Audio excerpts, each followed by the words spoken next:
ಎಲ್ಲರಿಗೂ MCQ master ಕ್ವಿಜ್ಗೆ ಸ್ವಾಗತ. ಇಂದಿನ ಮೊದಲನೇ ಪ್ರಶ್ನೆ, ಹಡಗು ನಿರ್ಮಾಣ ಕ್ಷೇತ್ರದಲ್ಲಿ ಕೌಶಲ್ಯ ಅಭಿವೃದ್ಧಿಗಾಗಿ ಭಾರತದ ಯಾವ ಸಚಿವಾಲಯವು ಏಪ್ರಿಲ್ 2, 2026ರಂದು ದಕ್ಷಿಣ ಕೊರಿಯಾದೊಂದಿಗೆ ಒಪ್ಪಂದಕ್ಕೆ ಸಹಿ ಹಾಕಿದೆ? ಮೊದಲನೇ ಆಪ್ಷನ್ಸ್ ವಾಣಿಜ್ಯ ಮತ್ತು ಕೈಗಾರಿಕಾ ಸಚಿವಾಲಯ, ಎರಡನೇ ಆಪ್ಷನ್ ಬಂದರುಗಳು, ಹಡಗು ಮತ್ತು ಜಲಮಾರ್ಗಗಳ ಸಚಿವಾಲಯ, ಮೂರನೇ ಆಪ್ಷನ್ ಕೌಶಲ್ಯಾಭಿವೃದ್ಧಿ ಮತ್ತು ಉದ್ಯಮಶೀಲತೆ ಸಚಿವಾಲಯ, ನಾಲ್ಕನೇ ಆಪ್ಷನ್ ವಿದೇಶಾಂಗ ವ್ಯವಹಾರಗಳ ಸಚಿವಾಲಯ. ಸರಿಯಾದ ಉತ್ತರ ಆಪ್ಷನ್ ಬಿ, ಆಪ್ಷನ್ ಎರಡನೇದು ಬಂದರುಗಳು, ಹಡಗು ಮತ್ತು ಜಲಮಾರ್ಗಗಳ ಸಚಿವಾಲಯ. ಇದರ ಬಗ್ಗೆ ಸ್ವಲ್ಪ ಡೀಪಾಗಿ ನೋಡೋಣ. ಇದ್ರ ಒಪ್ಪಂದ ಆಗಿದ್ದು ಏಪ್ರಿಲ್ 2, 2026. ಸಹಿ ಹಾಕಿದವರು ಭಾರತದ ಬಂದರುಗಳು, ಹಡಗು ಮತ್ತು ಜಲಮಾರ್ಗಗಳ ಸಚಿವಾಲಯ ಮತ್ತು ದಕ್ಷಿಣ ಕೊರಿಯಾದ ಕೊರಿಯಾ ಅಂತಾರಾಷ್ಟ್ರೀಯ ಸಹಕಾರ ಸಂಸ್ಥೆ, ಏನಂದ್ರೆ ಕೊಯ್ಕಾ. ಯೋಜನೆ ಹೆಸರು ಭಾರತೀಯ ಹಡಗು ನಿರ್ಮಾಣ ಮತ್ತು ಕಡಲ ವಲಯಕ್ಕಾಗಿ ಕೌಶಲ್ಯ ಮತ್ತು ವೃತ್ತಿಪರ ಪ್ರತಿಭೆಗಳ ಅಡಿಪಾಯವನ್ನು ನಿರ್ಮಿಸುವ ಅನುಷ್ಠಾನದ ಯೋಜನೆ ದೃಷ್ಟಿಕೋನ. ಈ ಒಪ್ಪಂದವು ಭಾರತದ ಮ್ಯಾರಿಟೈಮ್ ಅಮೃತ್ ಕಾಲ್ ವಿಷನ್ 2047 ಗುರಿಯೊಂದಿಗೆ ಹೊಂದಿಕೆಯಾಗುತ್ತದೆ.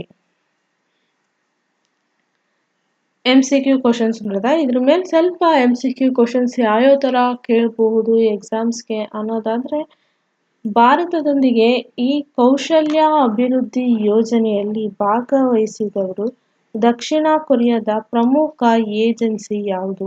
ನಾನಾಗಲೇ ದಕ್ಷಿಣ ಕೊರಿಯಾದವರು ಅಂತಂದರೆ ದಕ್ಷಿಣ ಕೊರಿಯಾದಲ್ಲಿ ಯಾವ ಏಜೆನ್ಸಿ, ಯಾವ ಆರ್ಗನೈಸೇಷನ್ಸ್ ಅವರು ಮಾಡಿರೋದು ಅಂದರೆ ಉತ್ತರ ಕೊಯ್ಕಾ ಅನ್ನೋ ಏಜೆನ್ಸಿಯವರು ಮಾಡಿರೋದು. ಎರಡನೇ ಕ್ವಶನು, ಈ ಸಹಭಾಗಿತ್ವವು ಭಾರತದ ಯಾವ ಮಹತ್ವಾಕಾಂಕ್ಷೆಯ ದೃಷ್ಟಿಕೋನವನ್ನು ಸಾಕಾರಗೊಳಿಸಲು ಸಹಕಾರಿಯಾಗಿದೆ? ಯಾವುದು ಅಂದರೆ ಮ್ಯಾರಿಟೈಮ್ ಅಮೃತ್ ಕಾಲ್ ವಿಷನ್ 2027. ಮೂರನೇ ಕ್ವಶನು, ಈ ಒಪ್ಪಂದದ ಭಾಗವಾಗಿ ಭಾರತದಲ್ಲಿ ಯಾವ ವಿಶೇಷ ಕೇಂದ್ರವನ್ನು ಸ್ಥಾಪಿಸಲು ಚರ್ಚೆಗಳು ನಡೆಯುತ್ತವೆ? ಯಾವ ಥರ ಅಂದರೆ ಹಡಗು ನಿರ್ಮಾಣ ಕಾರ್ಯಪಡೆ ಅಭಿವೃದ್ಧಿ ಮತ್ತು ತಾಂತ್ರಿಕ ಸಹಕಾರ ಕೇಂದ್ರ. ಇನ್ನೊಂದು ಕ್ವಶನು, ಕೌಶಲ್ಯದ ಅಂತರವನ್ನು ಗುರುತಿಸಲು ಕೊಯ್ಕಾ ಜೊತೆಗೆ ಯಾವ ಸಂಸ್ಥೆಯು ಸಂಶೋಧನೆ ನಡೆಸಲಿದೆ? ಸರಿಯಾದ ಉತ್ತರ Korea research institute for vacation education and training. ಮುಂದಿನ ಪ್ರಶ್ನೆ, ಇತ್ತೀಚೆಗೆ ಯಾವ ರಾಜ್ಯ ಸರ್ಕಾರವು ಪಿಂಚಣಿ ನಿರ್ವಹಣೆಗಾಗಿ ಸಂಪನ್ ಪೋರ್ಟಲ್ ಬಳಸಲು ಒಪ್ಪಂದ ಮಾಡಿಕೊಂಡಿದೆ? ಈ ಸಂಪನ್ ಅನ್ನೋದು ಒಂದು ವೆಬ್ಸೈಟ್. ಯಾವ ಸರ್ಕಾರ ಈ ಪಿಂಚಣಿ ವೆಬ್ಸೈಟ್ನ ಯೂಸ್ ಮಾಡುತ್ತೆ ಅಂತಂದರೆ ಆಪ್ಷನ್ ಎ ಕರ್ನಾಟಕ, ಕೇರಳ, ಗೋವಾ, ಮಹಾರಾಷ್ಟ್ರ. ಸರಿಯಾದ ಉತ್ತರ ಯಾವುದು ಅಂದರೆ ಗೋವಾ ಸರ್ಕಾರ ಈ ಪೆನ್ಷನ್ ಮೇಲೆ ಈ ಪೆನ್ಷನ್ ಬಗ್ಗೆ ತಿಳ್ಕೊಬೇಕು ಅಂತಂದರೆ ಈ ಪೋರ್ಟಲ್ ಸಂಪನ್ ಅನ್ನೋ ಆ್ಯಪ್ ಪೋರ್ಟಲ್ನ ಯೂಸ್ ಮಾಡುತ್ತೆ.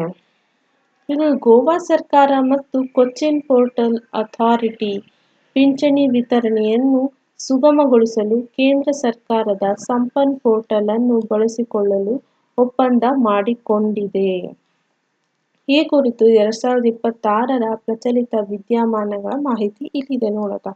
ಒಪ್ಪಂದ ಏಪ್ರಿಲ್ 2, 2026ರಂದು ನವದೆಹಲಿಯಲ್ಲಿ ಕೇಂದ್ರ ಸಂವಹನ ಸಚಿವ ಜ್ಯೋತಿರಾದಿತ್ಯ ಸಿಂಧಿಯಾ ಅವರ ಸಮ್ಮುಖದಲ್ಲಿ ಈ ಒಪ್ಪಂದಕ್ಕೆ ಸಹಿ ಹಾಕಲಾಗಿದೆ. ಭಾಗಿಯಾಗಿದ್ದವರು ಯಾರ್ಯಾರು ಭಾಗವಹಿಸಿದ್ರು? ಗೋವಾ ಸರ್ಕಾರ, ಕೊಚ್ಚಿನ್ ಪೋರ್ಟಲ್ ಅಥಾರಿಟಿ ಮತ್ತು ಕೇಂದ್ರ ಸರ್ಕಾರ ದೂರಸಂಪರ್ಕ ಇಲಾಖೆ ಅವರು ಭಾಗವಹಿಸಿದ್ರು. ಇದ್ರ ಉದ್ದೇಶ ಏನು?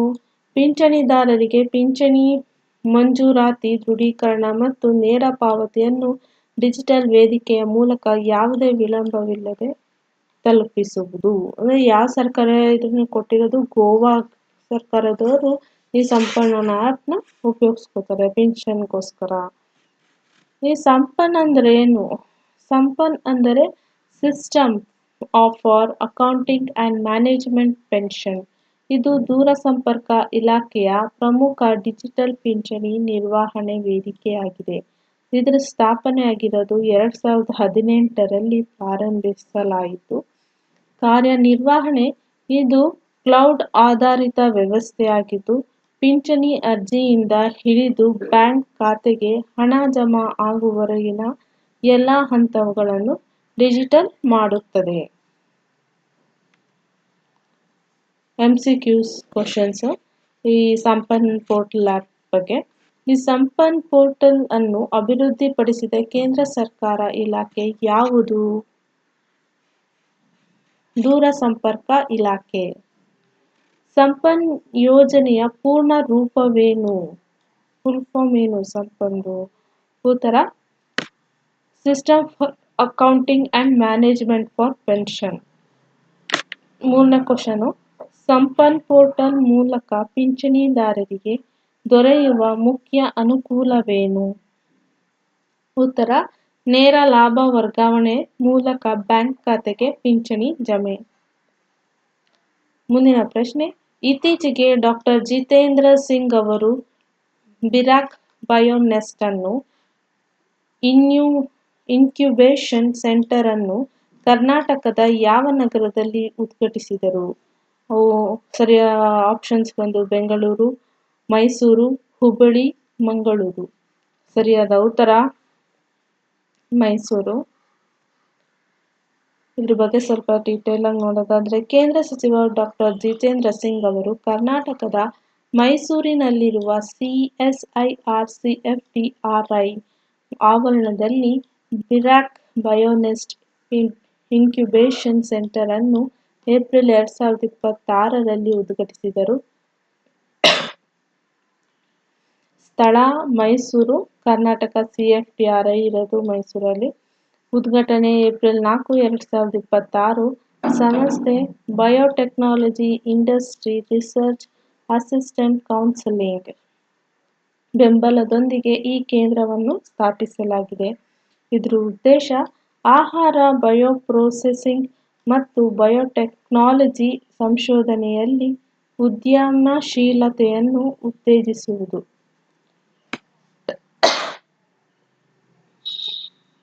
MCQs ಇದ್ರ ಮೇಲೆ.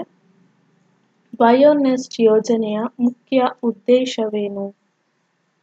ಸರಿಯಾದ ಉತ್ತರ ಬಂದು ಬಯೋಟೆಕ್ ಮತ್ತು ಆಹಾರ ತಂತ್ರಜ್ಞಾನ ಸ್ಮಾರ್ಟ್ ಆ್ಯಪ್ಗಳಿಗೆ ಉತ್ತೇಜನ ನೀಡುವುದು.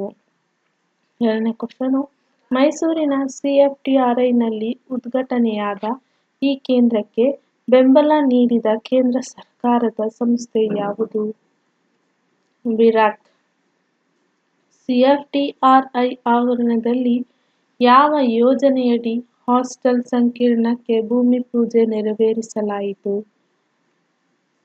ಉತ್ತರ: ರಾಷ್ಟ್ರೀಯ ಕೃಷಿ ವಿಕಾಸ ಯೋಜನೆ. ಮುಂದಿನ ಪ್ರಶ್ನೆ: ಭಾರತದ ಮೂರನೇ ಪರಮಾಣು ಚಾಲಿತ ಬ್ಯಾಲಿಸ್ಟಿಕ್ ಕ್ಷಿಪಣಿ ಸಬ್ಮರೀನ್ ಹೆಸರೇನು? ಆಪ್ಷನ್ಸ್ ಯಾವ್ಯಾವುದು ಅಂತ ನೋಡೋದಾದ್ರೆ, INS ಚಕ್ರ, INS ಅರಿದಾಮನ್, INS ವಿಕ್ರಾಂತ್, INS ಕಾಲ್ವರಿ. ಸರಿಯಾದ ಉತ್ತರ INS ಅರಿದಾಮನ್. ಇದ್ರ ಬಗ್ಗೆ ಸ್ವಲ್ಪ ಡೀಟೇಲ್ ಆಗಿ ನೋಡೋದ. ಭಾರತೀಯ ನೌಕಾಪಡೆಯು ತನ್ನ ಮೂರನೇ ಪರಮಾಣು ಚಾಲಿತ ಬ್ಯಾಲಿಸ್ಟಿಕ್ ಕ್ಷಿಪಣಿ ಸಬ್ಮೆರಿನ್ ಅನ್ನು ಏಪ್ರಿಲ್ 3, 2026ರಂದು ಅಧಿಕೃತವಾಗಿ ಸೇವೆಯಲ್ಲಿ ಸೇರಿಸಿಕೊಂಡಿದ್ದಾರೆ. ಇಂದಿನ ಸ್ಥಳ ಎಲ್ಲಿ ಮಾಡಿದ್ದು, ಎಲ್ಲಿ ಸೇರಿಸಿಕೊಂಡು, ಎಲ್ಲಿ ಹಾಕೊಂಡಿದ್ದು ಅಂದರೆ ವಿಶಾಖಪಟ್ಟಣಂ, ಆಂಧ್ರ ಪ್ರದೇಶದ ವಿಶಾಖಪಟ್ಟಣಂನಲ್ಲಿ ಉದ್ಘಾಟನೆ ಮಾಡಿದ್ದು ಕೇಂದ್ರ ರಕ್ಷಣಾ ರಾಜನಾಥ್ ಸಿಂಗ್ ಅವರು ಈ ಸಬ್ಮರೀನ್ ಅನ್ನು ರಾಷ್ಟ್ರಕ್ಕೆ ಸಮರ್ಪಿಸಿದರು. ಮಹತ್ವ: ಇದು ಅರಿಹಂತ್ ಶ್ರೇಣಿಯ 3ನೇ ಸಬ್ಮರೀನ್ ಆಗಿದ್ದು, ಭಾರತದ ಪರಮಾಣು ಟ್ರಯಾಡ್ ಅನ್ನು ಮತ್ತಷ್ಟು ಬಲಪಡಿಸಿದೆ. ಇದ್ರ ಮೇಲೆ MCQ ಕ್ವಶನ್ಸ್ ನೋಡೋಣ. INS ಅರಿದಾಮನ್ ಅನ್ನು ಯಾವ ನಗರದಲ್ಲಿ ಭಾರತೀಯ ನೌಕಾಪಡೆಗೆ ನಿಯೋಜಿಸಲಾಯಿತು? ಉತ್ತರ: ವಿಶಾಖಪಟ್ಟಣಂ. INS ಅರಿದಾಮನ್ ಮುಖ್ಯವಾಗಿ ಯಾವ ಶ್ರೇಣಿಯ ಸಬ್ಮರೀನ್ಗಳಿಗೆ ಸೇರಿದೆ? ಉತ್ತರ: ಅರಿಹಂತ್ ಶ್ರೇಣಿ. 3ನೇ ಪ್ರಶ್ನೆ: ಈ ಸಬ್ಮರೀನ್ನಲ್ಲಿ ಅಳವಡಿಸಲಾಗಿರುವ ಪ್ರಬಲ ಕ್ಷಿಪಣಿ ವ್ಯವಸ್ಥೆ ಯಾವುದು? ಸರಿಯಾದ ಉತ್ತರ K4 ಕ್ಷಿಪಣಿ. ಮುಂದಿನ ಪ್ರಶ್ನೆ: ಇತ್ತೀಚೆಗೆ ಇಸ್ರೋ ನಡೆಸಿದ ಮಿಷನ್ ಮಿತ್ರದ ಮುಖ್ಯ ಉದ್ದೇಶವೇನು? ಆಪ್ಷನ್ಸ್: ಮೊದಲನೇದು ಚಂದ್ರನ ಮೇಲೆ ನೀರು ಹುಡುಕುವುದು, ಎರಡನೇದು ಗಗನಯಾತ್ರಿಗಳ ಸುರಕ್ಷತೆ ಮತ್ತು ನಡವಳಿಕೆಯ ಅಧ್ಯಯನ, ಮೂರನೇ ಆಪ್ಷನ್ನು ಹೊಸ ರಾಕೆಟ್ ಇಂಜಿನ್ ಪರೀಕ್ಷೆ, ನಾಲ್ಕನೇದು ಮಂಗಳ ಗ್ರಹಕ್ಕೆ ಉಪಗ್ರಹ ಉಡಾವಣೆ. ಸರಿಯಾದ ಉತ್ತರ ಗಗನಯಾತ್ರಿಗಳ ಸುರಕ್ಷತೆ ಮತ್ತು ನಡವಳಿಕೆಯ ಅಧ್ಯಯನ, ಆಪ್ಷನ್ 2. ಇದ್ರ ಬಗ್ಗೆ ಸ್ವಲ್ಪ ನೋಡೋಣ ಡೀಟೇಲ್ ಆಗಿ. ಭಾರತೀಯ ಬಾಹ್ಯಾಕಾಶ ಸಂಶೋಧನಾ ಸಂಸ್ಥೆ ಏಪ್ರಿಲ್ 26ರಲ್ಲಿ ಲಡಾಖ್ನಲ್ಲಿ ನಡೆಸಿದ ಮಿಷನ್ ಮಿತ್ರ ಕುರಿತಾದ ಸಮಗ್ರ ಮಾಹಿತಿ ಇಲ್ಲಿದೆ. ಅಂದರೆ ಇದು ಮಿಷನ್ ಎಲ್ಲಿ ನಡೆಯಿತು ಅಂದರೆ ಲಡಾಖ್ನಲ್ಲಿ ನಡೆಯಿತು. ಇದು ಮುಂಬರುವ ಗಗನಯಾನ ಮಿಷನ್ಗೆ ಅತ್ಯಂತ ನಿರ್ಣಾಯಕವಾದ ಸಿದ್ಧತೆಯಾಗಿದೆ.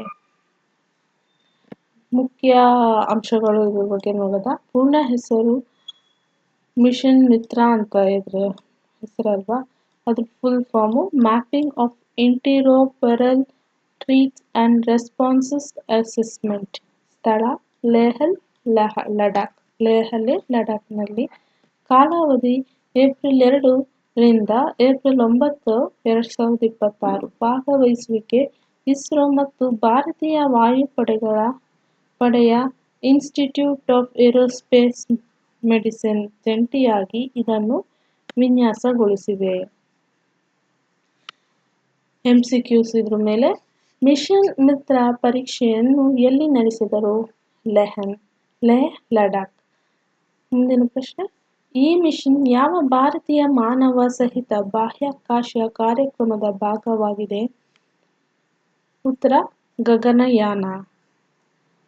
ಮುಂದಿನ ಪ್ರಶ್ನೆ: ಖೇಲೋ ಇಂಡಿಯಾ ಬುಡಕಟ್ಟು ಕ್ರೀಡಾಕೂಟ 2026 ಯಾವ ರಾಜ್ಯದಲ್ಲಿ ನಡೆಯಿತು? ಆಪ್ಷನ್ಸ್: ಮೊದಲನೇದು ಜಾರ್ಖಂಡ್, ಎರಡನೇ ಆಪ್ಷನ್ನು ಒಡಿಸ್ಸಾ, ಮೂರನೇ ಆಪ್ಷನ್ ಛತ್ತೀಸ್ಗಢ, ನಾಲ್ಕನೇ ಆಪ್ಷನ್ ಮಧ್ಯಪ್ರದೇಶ್. ಸರಿಯಾದ ಉತ್ತರ ಛತ್ತೀಸ್ಗಢ. ಇದರ ಬಗ್ಗೆ ಸ್ವಲ್ಪ ಡೀಟೇಲ್ ಆಗಿ ನೋಡೋಣ. ಛತ್ತೀಸ್ಗಢದಲ್ಲಿ ನಡೆದ ಖೇಲೋ ಇಂಡಿಯಾ ಬುಡಕಟ್ಟು ಕ್ರೀಡಾಕೂಟ 2026ರ ಕುರಿತಾದ ಪ್ರಮುಖ ಪ್ರಚಲಿತ ವಿದ್ಯಮಾನಗಳ ಮಾಹಿತಿ ಇಲ್ಲಿದೆ ನೋಡೋಣ. ಖೇಲೋ ಇಂಡಿಯಾ ಎಲ್ಲಿ ನಡೀತು? ಅದು tribal games. Khelo India tribal games 2026 ಎಲ್ಲಿ ನಡೀತು? ಛತ್ತೀಸ್ಗಢಲ್ಲಿ. ಆಯೋಜಿತರು ನಡೆಸಿರೋದು ಛತ್ತೀಸ್ಗಢ, ರಾಯ್ಪುರದಲ್ಲಿ ನಡೆದಿರೋದು. ದಿನಾಂಕ ಮಾರ್ಚ್ ಅಂತ್ಯದಿಂದ ಏಪ್ರಿಲ್ 5ರವರೆಗೆ 2026ರವರೆಗೆ ನಡೀತಿದೆ. ಕರ್ನಾಟಕದ ಸಾಧನೆ: ಒಟ್ಟು 38 ಪದಕಗಳನ್ನು ಗೆಲ್ಲುವ ಮೂಲಕ ಪದಕ ಪಟ್ಟಿಯಲ್ಲಿ ಪ್ರಥಮ ಸ್ಥಾನ ಪಡೆದಿದೆ. ದ್ವಿತೀಯ ಸ್ಥಾನ ಆತಿಥೇಯ ರಾಜ್ಯವಾದ ಛತ್ತೀಸ್ಗಢ, ಎರಡನೇ ಸ್ಥಾನ. ಮೂರನೇ ಸ್ಥಾನ ಜಾರ್ಖಂಡ್, ಮೂರನೇ ಸ್ಥಾನ ಗಳಿಸಿದೆ. ಇದ್ರ ಮೇಲೆ MCQ ಕ್ವಶನ್ಸ್ ನೋಡೋದಾದ್ರೆ, ಈ ಕ್ರೀಡಾಕೂಟದಲ್ಲಿ ಒಟ್ಟು 38 ಪದಕಗಳನ್ನು ಗೆದ್ದ ಪದಕ ಪಟ್ಟಿಯಲ್ಲಿ ಮೊದಲ ಸ್ಥಾನ ಪಡೆದ ರಾಜ್ಯ ಯಾವುದು ಅಂದ್ರೆ ಅದು ಯಾವಲ್ಲ, ನಮ್ಮ ಕರ್ನಾಟಕ. ಕರ್ನಾಟಕದ ಕ್ರೀಡಾಪಟುಗಳು ಈ ಕ್ರೀಡಾಕೂಟದಲ್ಲಿ ಗೆದ್ದ ಒಟ್ಟು ಪದಕಗಳ ಸಂಖ್ಯೆ ಎಷ್ಟು? ಉತ್ತರ 38 ಪದಕಗಳು ಗೆದ್ದಿದ್ದಾರೆ ಕರ್ನಾಟಕದವರು. ಖೇಲೋ ಇಂಡಿಯಾ ಬುಡಕಟ್ಟು ಕ್ರೀಡಾಕೂಟದಲ್ಲಿ ಯಾವ ರಾಜ್ಯವು ಎರಡನೇ ಸ್ಥಾನ ಗಳಿಸಿದೆ? ಸೆಕೆಂಡ್ ರನ್ನರ್ ಅಪ್ ಯಾವುದು ಅಂದರೆ ಛತ್ತೀಸ್ಗಢ. ಎಲ್ಲರಿಗೂ ಧನ್ಯವಾದ ಅಂತ ಹೇಳ್ತಾ ಮುಂದಿನ ವಿಡಿಯೋದಲ್ಲಿ ಭೇಟಿಯಾಗೋಣ. ಅಲ್ಲಿವರೆಗೂ ಲೈಕ್ ಮತ್ತು ಸಬ್ಸ್ಕ್ರೈಬ್ಸ್ ಕೊಡಿ ಅಂತ ಹೇಳ್ತೀನಿ.